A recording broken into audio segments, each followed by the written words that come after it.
Nigerians groan as House of Representatives interrogates top government officials on the state of the Nigerian economy. Abducted corps member, driver regained freedom in Zamfara. New Nigeria workers and pensioners protest non-payment of entitlements. On the foreign scene, prime suspect in deadly Kenya gas blast explosion appears in court. Thank you most kindly for joining us on the News Hour tonight. My name is Abdullahi Ahmed. We start in Abuja as top ministers of the Tinubu-led administration have appeared before the National Assembly to give account of the current economic climate as they reassure Nigerians that measures are in place to tackle the high cost of living in the country. The governor of the Central Bank of Nigeria, Olayemi Cardoso, and the chairman of the Federal Inland Revenue Service, Zach Adedeji, were also part of the team that briefed the House of Representatives on the growing concerns on the impact of inflation on Nigerians. The report. The rising cost of living has been a major concern for most Nigerian households, impacting their financial well-being. The surge in living costs is linked to several factors, including rising housing prices, agricultural produce, escalating education and healthcare expenses, and income inequalities. During the sectoral debate at the Green Chamber of the National Assembly, President Tinubu's economic team highlighted that the current state of the country is a consequence of cumulative economic policies over the years, leading to increased living expenses due to inflation. Minister of Finance emphasized that with improvements, various sectors will stimulate economic growth. So when you attack food production, raise food production, you bring down the price of food, you bring down inflation, you get a chance to bring down interest rates, and there lies the road to investment. Minister of Budget and National Planning Atiku Bagudu, addressing the state of economy, affirmed that ongoing economic challenges have been thoroughly assessed and a strategic plan is in place to effectively resolve them. We reckon with global challenges that are impacting us domestically, and we reckon with the transitional nature of some of the measures that we have taken. And we know that they will have some impact. During his remarks, the Apex Bank boss, Yemi Cardoso, emphasized that despite ongoing efforts, the high cost of living remains a significant concern. He highlighted the Central Bank of Nigeria's commitment to implementing lasting solutions and reducing inflation to 21.4% through enhanced agricultural productivity. Cardoso also noted that market transactions exceeded $800 million, and to mitigate exchange rate volatility, the CBN plans to enhance liquidity. Inflation pressures may persist, albeit temporarily, but are expected to moderate significantly by the fourth quarter of 2024. Exchange rate pressures are also expected to reduce with a smooth functioning of foreign exchange markets. Zach Adedeji, the executive chairman of the Federal Inland Revenue Service, assured the public that the federal government does not intend to raise taxes. Instead, they aim to strategize in ways that would generate positive and more effective results. That what we need to do is to re-strategize within to make sure that we bring more people into tax net. So without increasing the tax rate, that will be able to meet the targets. Deputy Speaker Benjamin Kalu stressed the importance of acknowledging the urgency and significance of the agenda at hand. He emphasized the need to address the stark realities of the economic, fiscal, and the revenue challenges confronting the country. The reform we envisage should not only address the immediate needs, but also lay a foundation that is resilient with a dynamic framework that can adapt to future challenges and opportunities. By implementing the strategies outlined by the ministers, there's an expectation that the action plans will alleviate the negative impact of the high cost of living on individuals and families. Staying in the National Assembly, the House of Representatives has expressed deep concern over the rising cost of living, urging immediate action from the federal government and all stakeholders to alleviate the economic hardship in the country. The House appeals for the urgent opening of the National Food Reserve and suggests exploring the importation of grains, poultry products, healthcare and pharmaceuticals from leading exporting countries as a short-term solution. This call comes in response to a motion of urgent national importance moved by Honorable Ibrahim Isiaka, emphasizing the need to boost food production, improve distribution, and ensure access to fertilizer and crop diversification. Additionally, the motion appeals to manufacturers, producers, middlemen, and sellers to exercise fairness and realism in pricing of goods and services while urging them to consider the impact on consumers. The crisis is potentially fueling instability, as witnessed in some parts of the country yesterday, specifically in Minna, Niger State. Strong and swift policy action is needed to mitigate the food crisis, cost of standard living, and human suffering. There must be conducive environment created by government to encourage diaspora remittances and investment by investors from within and outside the country. And that is only possible if we have serious security measures on ground. A lot needs to be done. As a government, we derive our sovereignty from the people, but the same people who gave us that sovereignty are impoverished. They are living in poverty. They are living in penury. The people are sad. The country is not happy. More now on the state of the Nigerian economy as Nigeria continues to grapple with economic challenges. Residents across the country are voicing growing discontent over the soaring cost of living, which has strained household budgets, eroding the purchasing power of most households.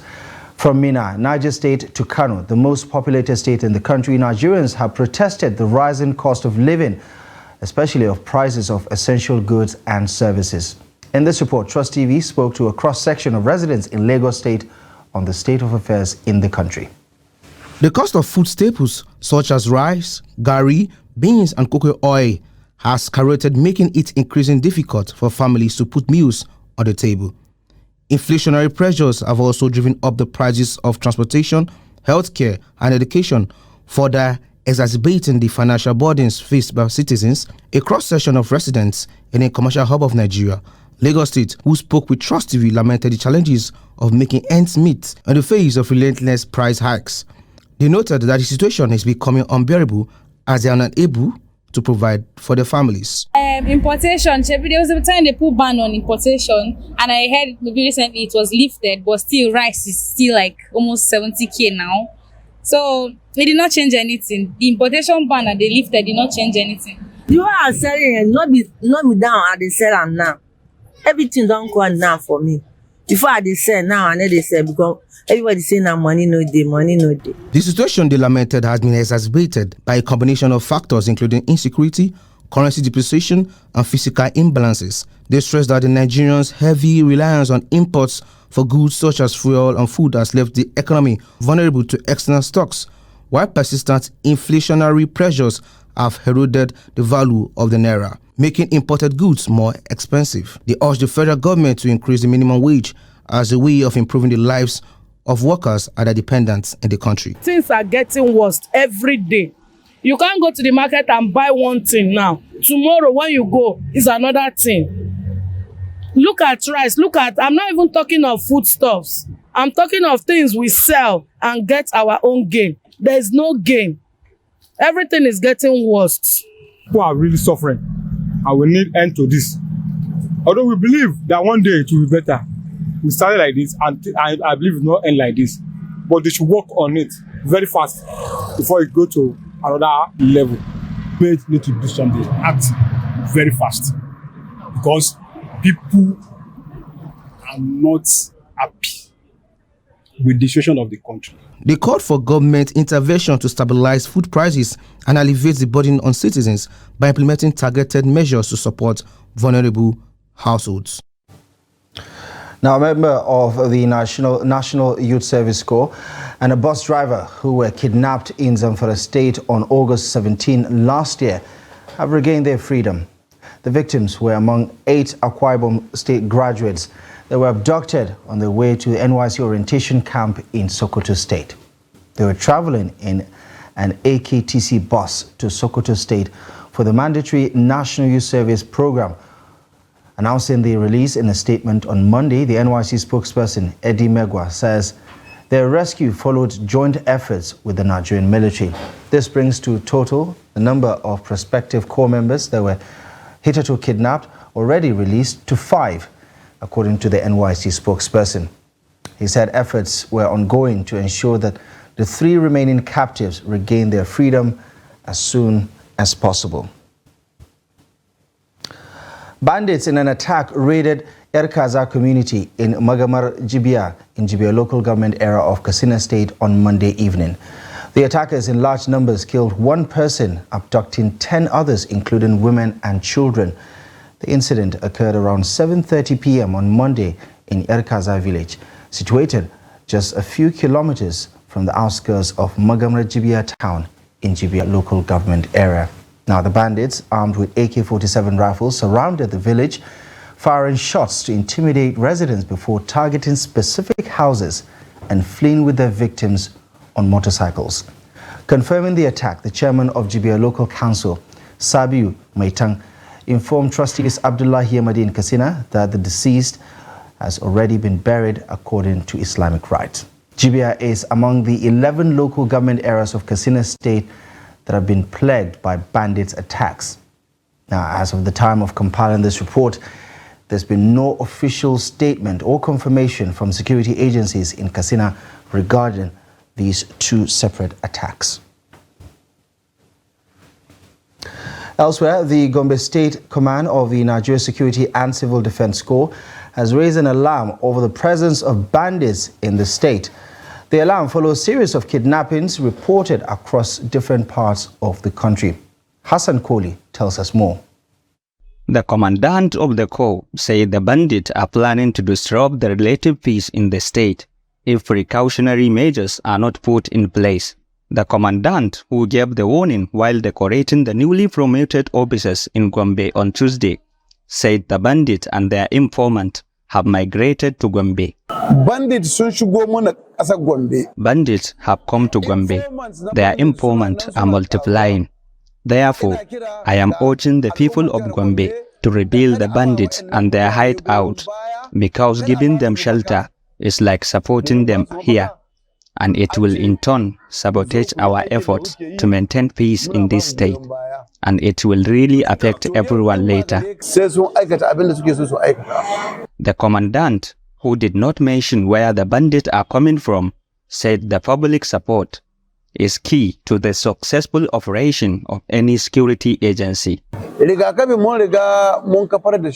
precautionary measures, everyone must be security conscious. You have to report any suspicious person or movement to security agencies like the NSCDC, police, military, and DSS. This will help us protect you and your properties as well. Gombe State, which was considered among the most peaceful states in the country, has recently faced some security challenges, including kidnappings. Hassan Koli, Trust TV News, Gombe. Now, there was mild pandemonium at the popular Mile 3 Diobu area of Port Harcourt on Tuesday when 4 suspected fleeing armed robbers rammed into traders who had displayed their goods for the day's business.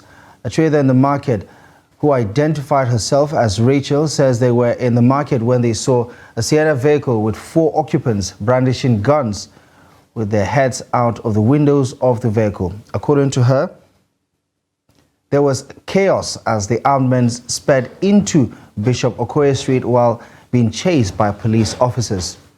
Reports say some people sustained injuries as the gunmen destroyed traders' goods in the process of trying to escape the law enforcement officers who were on their heels and successfully arrested, or they were eventually intercepted and arrested at Abuja Olu Obasanjo Road in Port Harcourt, Rivers State. When contacted, the spokesperson of the Rivers State Police Command, SP Grace Iringe, confirmed the incident. The spokesperson says the fleeing armed robbers were apprehended by detectives attached to Olu Obasanjo Police Division, adding that one of the suspects is currently on the run. A rally held to commemorate Governor Siminalayi Fubara's Supreme Court victory in Rivers State in Ahoada West local government area turned tumultuous as youths purportedly acting under the directives of the council chairman vandalized canopies and chairs at the original venue designated for the event. Subsequently, the organizers relocated the program to an alternate site where the council chairman later appeared to address the allegations, eventually allowing the rally to proceed without further disruptions. Despite the initial attempt by the individuals to disrupt the proceedings, the event drew an impressive turnout with past and current lawmakers, commissioners, and other stakeholders as representatives attending the event. Sokari Goodboy, the leader of Governor Siminalayi Fubara's supporters in the area and one of the 4 assembly members aligned with the governor, called upon the presidency and the police high command to take cognizance of the provocative actions in Rivers State.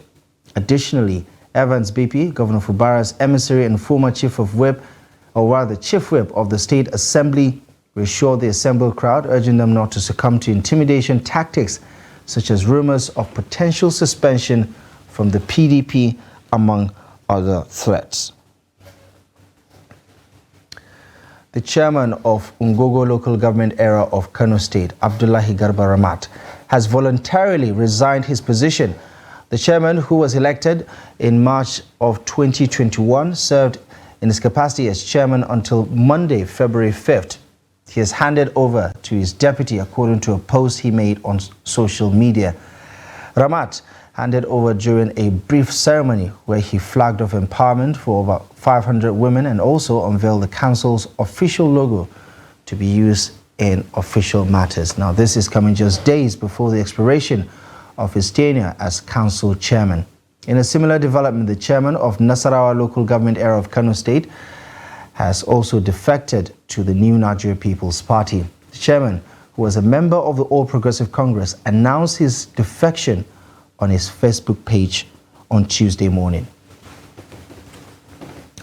The South Korean ambassador to Nigeria has emphasized the importance of investing in agriculture to bolster Nigeria's economy and address security challenges. The ambassador made the remarks during a visit by Media Trust Group management to the Korean embassy in Abuja. Dorcas Yakubu has more. Ambassador Kim Yong-chae attributed Nigeria's security issues to food insecurity, underscoring the necessity for the government to prioritize the agricultural sector for economic growth. He further urged the government to create job opportunities to accommodate Nigeria's massive population. Each year, Nigeria adds 10 million people. 10 million people each year. So every 5 years, you add 50 million people. 10 years, it's huge. And then you have to feed them. Right? Feed them. You have to educate them. You have to train them. And then you have to give them jobs. But your economy cannot do that. That's why we have all sort of security problems in Nigeria. You have to self-sufficient in food consumption. In order to achieve that, you have to help farmers to be more efficient. Expressing gratitude for the peaceful environment during his 3-year tenure in the country, as he calls for proactive economic reforms to address unemployment and other structural challenges facing Nigeria. You can make it. You can make it. And at the same time, please don't forget Korea, even if we are far away. And, as an ambassador, I want to see more interactions between our two peoples. between our two governments. Also, maybe we can also have some MOU signing ceremony, and then we can have an invitation program, and we can provide some materials. Ambassador Kim Yong-chae expressed optimism about collaborating with the Media Trust Group and Nigeria as a whole in the future. Dorcas Yakubu, Trust TV News, Abuja. You're watching the news hour on Trust TV. Still to come.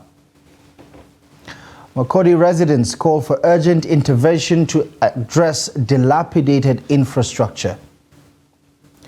More on this and many other stories coming up ahead after the break. Welcome back to the news. Let's take another look at the top stories. Nigerians groan as House of Representatives interrogates top government officials on the state of the economy. Abducted corps member, driver, regained freedom in Zamfara. Now, workers and pensioners from the New Nigeria newspaper, along with members of the Northern Governors Forum, staged a protest on Tuesday to demand the payment of their outstanding benefits totaling over 2.1 billion naira. Now, despite directives from Northern Governors back in 2016, these individuals have yet to receive their entitlements. During the protest, the former workers and their union representatives appealed to the Northern Governors Forum, chaired by Governor of Gombe State, Yahya Inuwa, to intervene in the matter. Bello Musa has more on the story.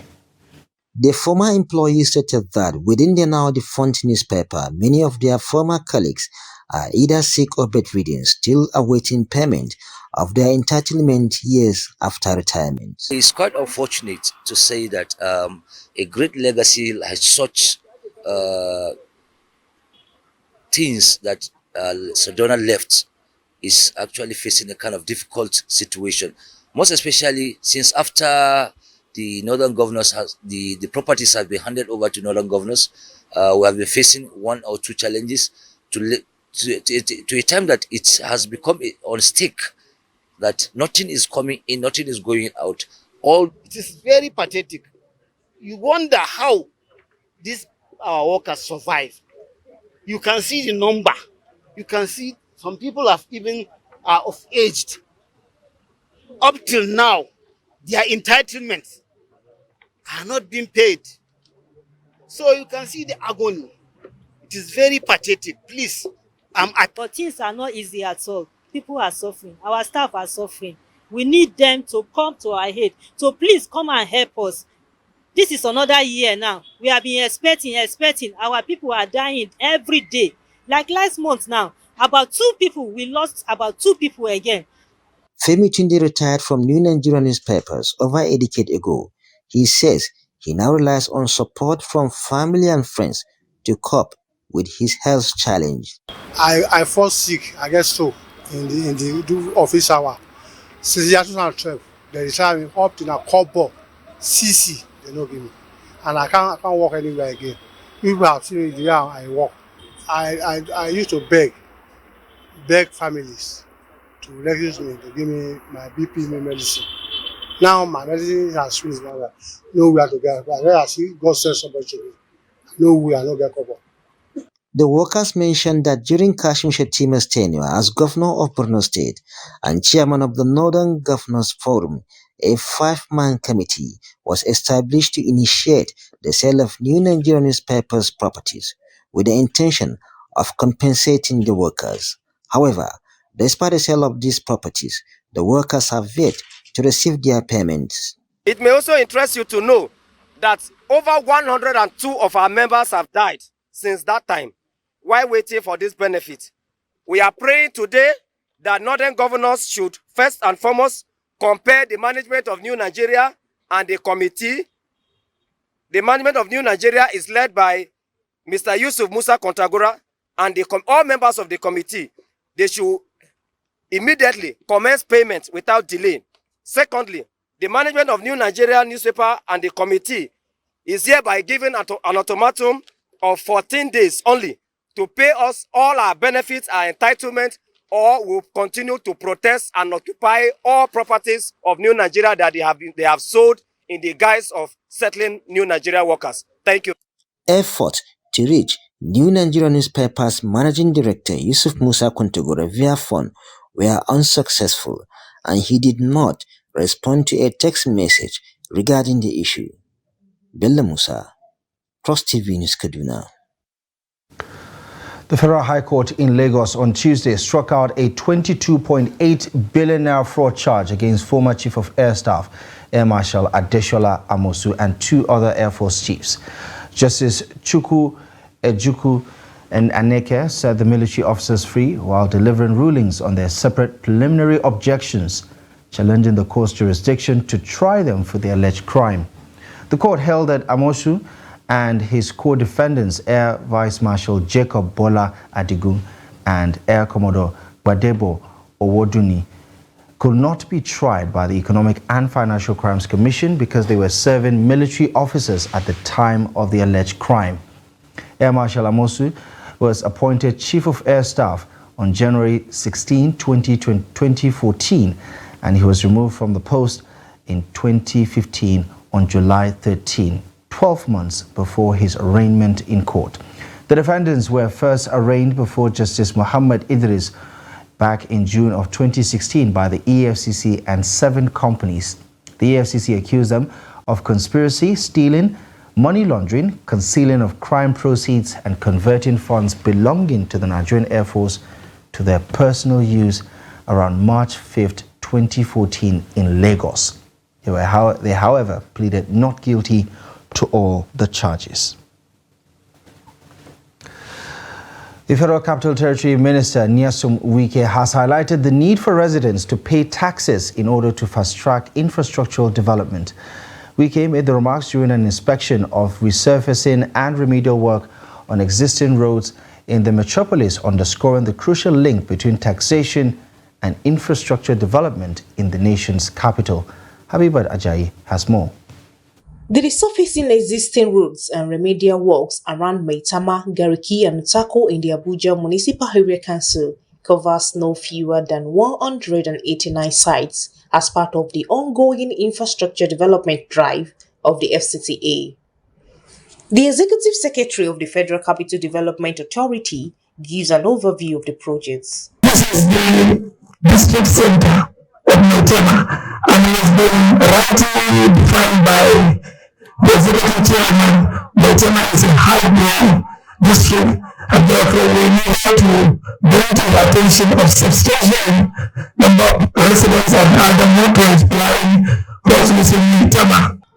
The chairman of AMAC thanked the minister for the project and called for swift completion of previously abandoned projects. Under which Maitama district is located, our publicity work to ensure that the implementation of this project is strong and timely. We are commend and support them in their transformation agenda in FCT, which is the brainchild of the leader of Mr. President. Wike, in his remarks, says he expects the contractor to deliver the project accordingly to specification, or risks having the contract revoked. Now we are making sacrifices for those things that were not done before. We are willing not to do it, so we are doing conveniences for you.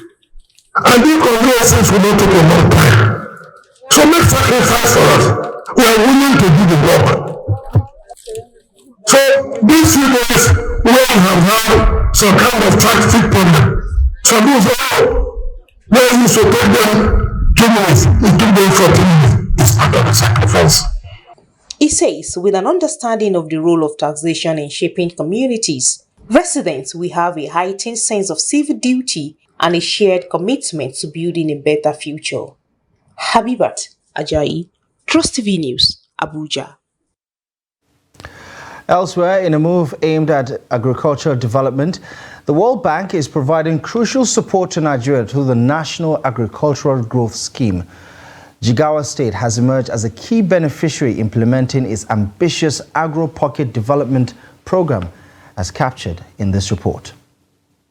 Under the leadership of Governor Umar Namadi, the Pro-Agriculture Administration is actively pursuing a revolutionary agenda. Collaborating with the federal government, they are spearheading the cultivation of a staggering 55,000 hectares of wheat farming across the state. This initiative, covering 40,000 hectares, represents 33% of Nigeria's total cultivation efforts, which stands at an impressive 128,000 hectares.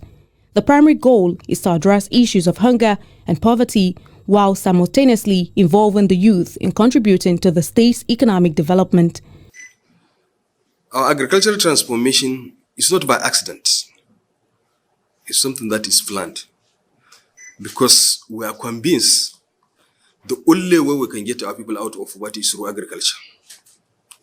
Whatever we will do is secondary. But the primary thing we will do to get our people out of poverty is agriculture. And we are lucky that Allah has blessed us with land and we bless us with the people. So I think all they needed is government support, creating an enabling environment for them so that agriculture will prosper in this state. Dr. Martins Fragden, leading the World Bank team, is set to inspect the 40,000 hectares of wheat farms in Jigawa State. These farms have been cultivated by local farmers who receive support in the form of subsidized farm inputs. This season, let's plan to do 250,000 hectares. The bank will accompany you all the way, and will accompany you in 4 areas. One is irrigated land. We'd like to help you, support you with making sure that there's access to water in the land where you want to do wheat. The second is demonstration to the farmers of the best package of technology and extension. If farmers see what is possible, farmers can count money. They can translate what is possible to how much money I will make, and they will immediately adopt.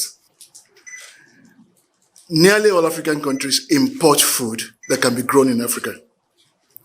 And the amount of foreign exchange used to import food can be diverted to improve our agriculture.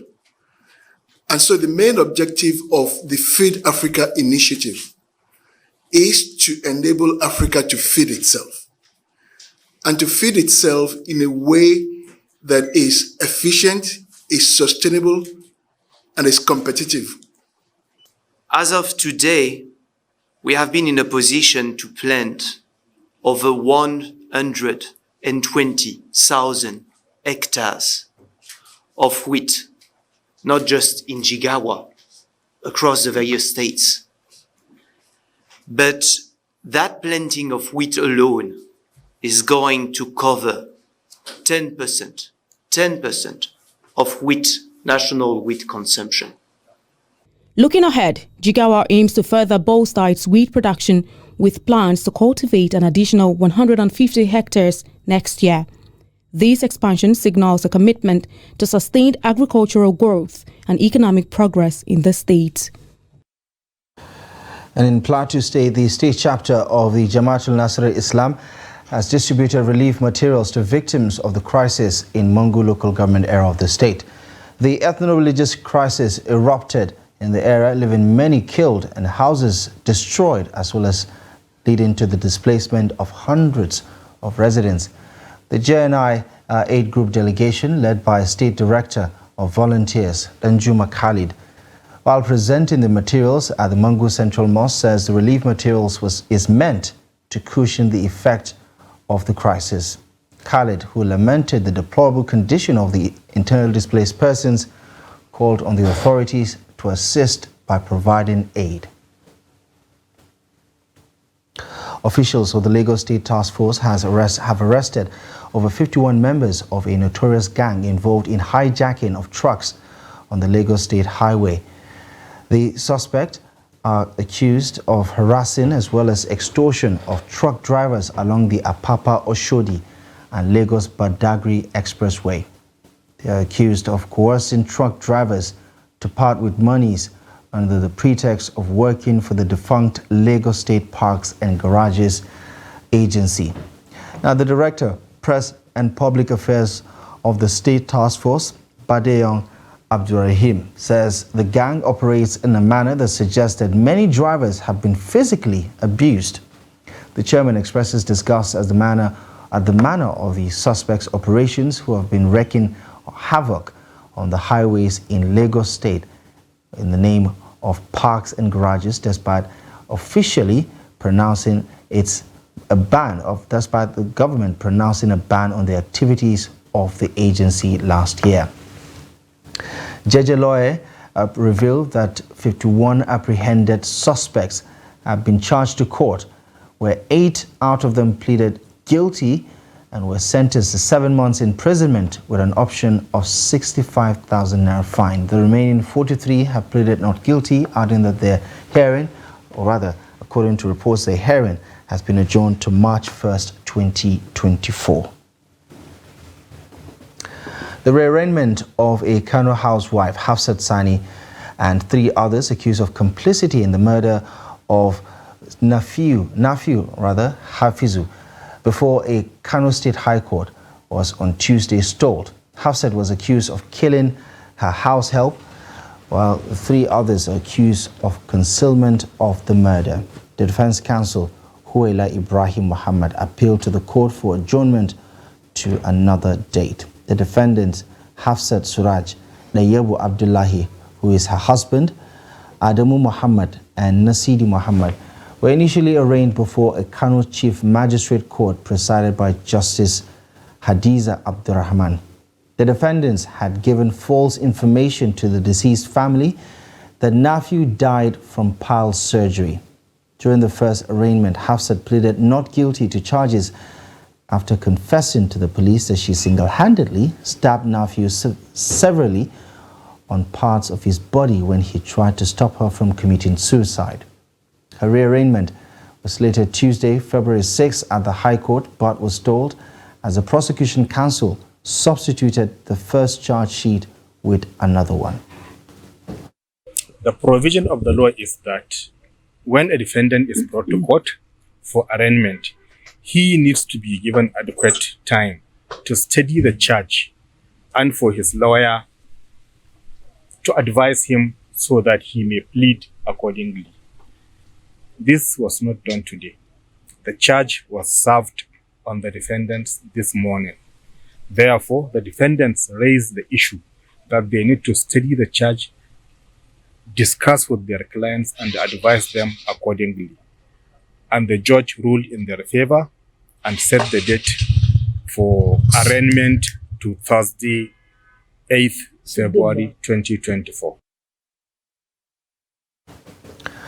Now, commuters in Makurdi, the Benue State capital, have called for urgent rehabilitation of the popular old bridge that connects southern and northern part of Benue State.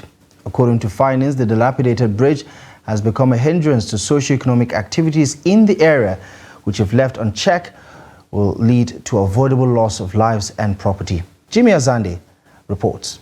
The popular Makurdi Old Bridge was the first to connect the southern and the northern parts of the country to rail and road transportation. Residents say the once beautiful edifice has been abandoned by successful governments in Nigeria. This bridge is terrible.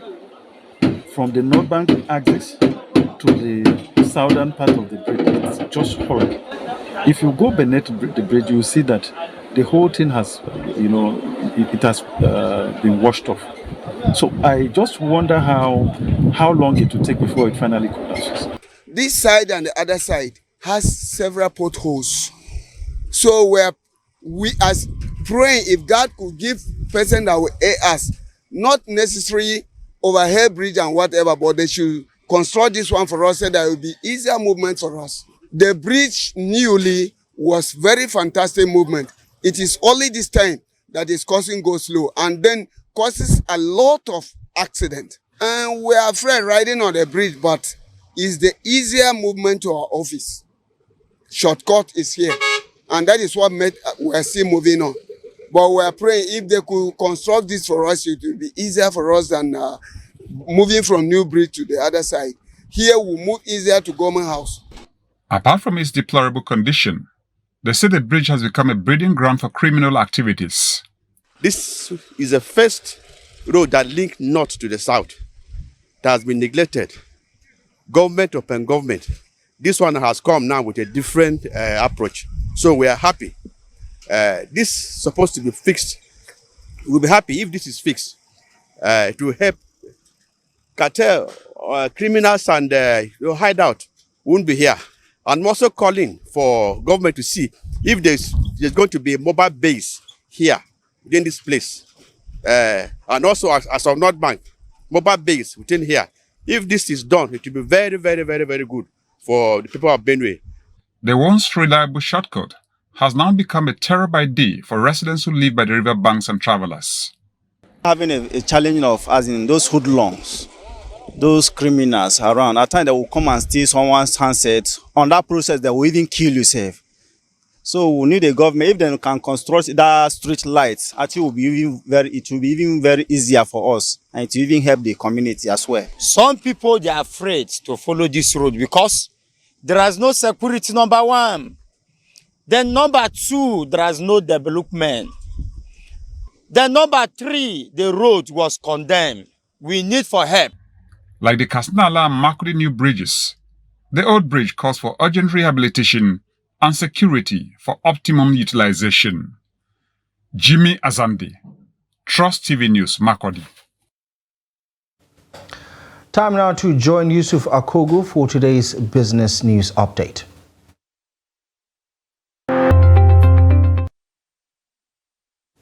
Welcome to Business News. I am Yusuf Akogo. The value of electronic payment transactions grew by 66% to 664.21 trillion naira in 2023 from 387 trillion naira in 2022. This reflects Nigeria's increased adoption of e-payment channels driven by cash scarcity and increased financial inclusion. Following the same trend, the volume of electronic payment transactions increased by 240%. According to Nigerian Interbank Settlement System e-payment data for 2023, the highest volume of transactions of 1.76 billion was recorded in December, reflecting an increased spending due to the festive season. The lowest volume was recorded in March with 978.7 million transactions. The Bank Directors Association of Nigeria has called on banks to fully comply with recent directive of the Central Bank of Nigeria on their maximum foreign currency exposures. Making this call in a statement issued on Monday, BIDIN commended the directive of the CBN and other recent forex measures. They stressed that the association supports this comprehensive measure, which underscore the commitment of the CBN to ensuring the stability and resilience of the banking sector. The CBN directive stipulates that the net open positions limit for overall foreign exchange assets and liabilities should not exceed 20% short or 0% long of shareholders' funds. The Association of Meter Manufacturers of Nigeria has stated that the country will experience shortage in the availability of electricity meter if the federal government fails to liberalize its prices and stabilize the naira. In a statement on Monday, the association said if urgent action is not taken, there will be a critical shortage of meters available for installation within the next 14 days. It noted that the impact of delayed intervention could exacerbate the existing challenges faced by the Nigerian electricity supply industry and hinder progress towards achieving widespread access to electricity meters. Now to food commodities now. Rising food prices have continued to mount pressure on Nigerians amidst poor purchasing power. Let's see the prices of commodities in our market today. We look at the basket of tomato today at my 12th market in Lagos. It's going for 49,000 naira. Ataro Dora is pepper at Marna market in Sokoto State. It's about 19,500 naira. Palm oil in Ogbete market in Southeast Nigeria. That's talking about Enugu State. It's being sold for 26,000 naira. Groundnut oil in Otako market here in Abuja. It's going for 43,500 naira. Of course, honey at Ogonogo market in Asaba is being sold for 30,000 naira. And of course, sugar at Dankaba market in Kano State is going for 60,000 naira. And of course, yam tuber at Zakibia market down there in the north central Nigeria and Benue State is being sold for 13,200 naira. Of course, moving on, we see the Irish potatoes there. A bag of it is being sold for 45,000 naira at Dawa Now market in Kano State. Sweet potatoes also not left out there at Gombe main market is going for 2,200 naira. Of course, the crate of eggs down here, not so far away from the FCT here, at Suleja market in Niger State is going for 3,200 naira. From food commodities now, we'll move quickly to stock market indices for today. Equities market at the Nigerian Exchange Limited closed in red for the second trading session as profit-taking activities in Boa Cement and 46 others undermined market performance, having dipped in terms of share value by 10%. Of course, you look at the Boa Cement down there about 10%. Cornhole Nigerian PLC also down 10%. And of course, Sterling Bank also not doing so good. They're 9.85%. Indeed, it also went down. And this has moved the market downward by 1.51%. Of course, all share index also down there from where it were the previous trading session. Of course, talking about the top trading equities, we have Jais Bank doing 90.769 million shares, Japan Gold 32.987 million shares, and of course, Gitco Guarantee Trust Bank PLC also doing 32.266 million volume of shares. Of course, we have some few gainers on the table today. Cadbury Nigeria PLC recording 10% gain. Julie also gained 10%. And of course, Maya also 9.94% again in terms of price appreciation there as well. These are the highlights of the stock trading as it went down on the trading floor today. And of course, let's look at the market in Africa and indeed the rest of the world. Now to the FX market. Naira depreciates further against dollar in the parallel market while maintaining relative stability in the Nigeria foreign exchange market NAFEM. Consequently, the gap between the official and parallel market exchange rate widened to above 10 naira from about 5 naira the previous. Finally, in business, oil price hold broadly steady on Tuesday as investors wait to see whether a Middle East trip by top U.S. diplomat Anthony Blinken will bring a halt to the Gaza war, which has raised concern about supplies from the major producing region. At the London market, the Brent crude sell for $78 per barrel. For the oil basket, price dropped further to $77 per barrel. And that's business. I am Yusuf Akogu.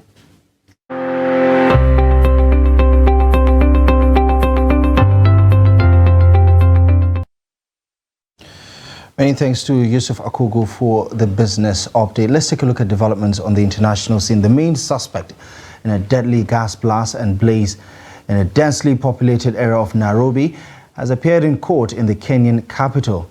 6 people died in the disaster and around 280 others were injured when a truck loaded with gas canisters exploded in the Embakasi neighborhood of the city late Thursday. Derek Kimati, who police say rented the, quote, illegal gas depot where the disaster occurred, was escorted by police to a court in Nairobi on Tuesday wearing a black beanie and a face mask. Now, his lawyer has previously said Kimati would cooperate with the police authorities but denied that he was operating the site where the blast took place as a gas filling plant. Kenya's Directorate of Criminal Investigations had announced earlier the arrest of Kimati along with 3 others from the National Environment Management Agency who have been accused of culpability over the tragedy. Officials from the National Environment Management Agency have been accused of wrongly giving a license for the LPG filling and storage plant in such a densely populated area. According to local reports, Nairobi Governor Sakaja Johnson ordered the closure of all gas business operating in residential areas across the city.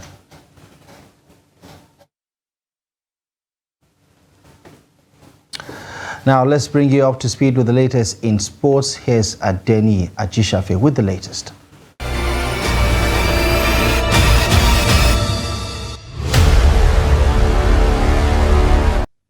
The duo of Nigerian weightlifters Rafiatu Lawal and Adija Olarioye have won 6 medals at the ongoing 2024 African Senior Weightlifting Championship in Egypt. Competing in the 59-kilogram women's category, Lawal and Adija dominated the categories, winning the top prizes on day 1 of the event, which also serves as Paris 2024 Olympic qualifier.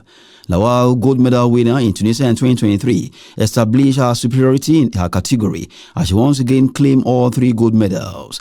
Lawal won the first gold with a lift of 95 kg in snatch, claimed another gold in clean and jerk with 119 kg before winning a third gold medal in total with 214 kg.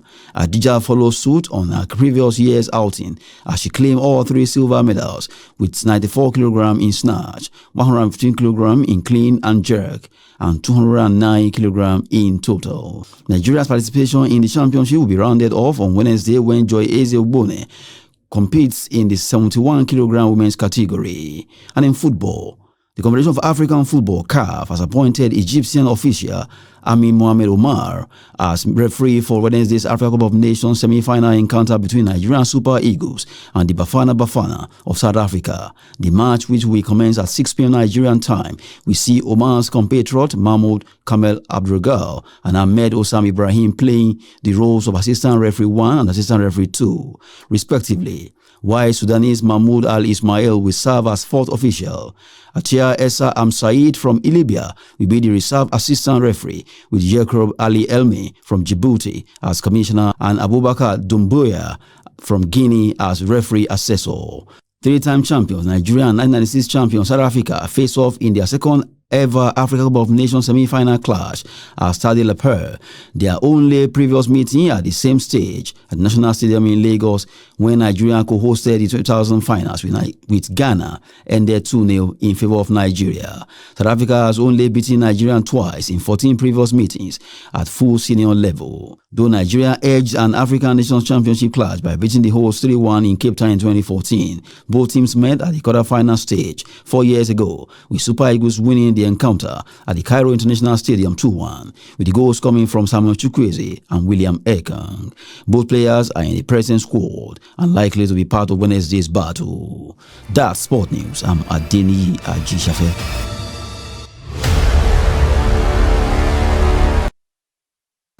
And with that, we wrap up the news hour. Thank you most kindly for joining us. As always, we do appreciate your time and company. Here's a quick reminder. Do well to follow us across our social media platforms so you don't miss out on any of our contents. And you can visit our website, trusttv.com, for the latest news and content. My name is Abdullahi Ahmed. From myself and the rest of the team, thank you for watching the news tonight, and good night.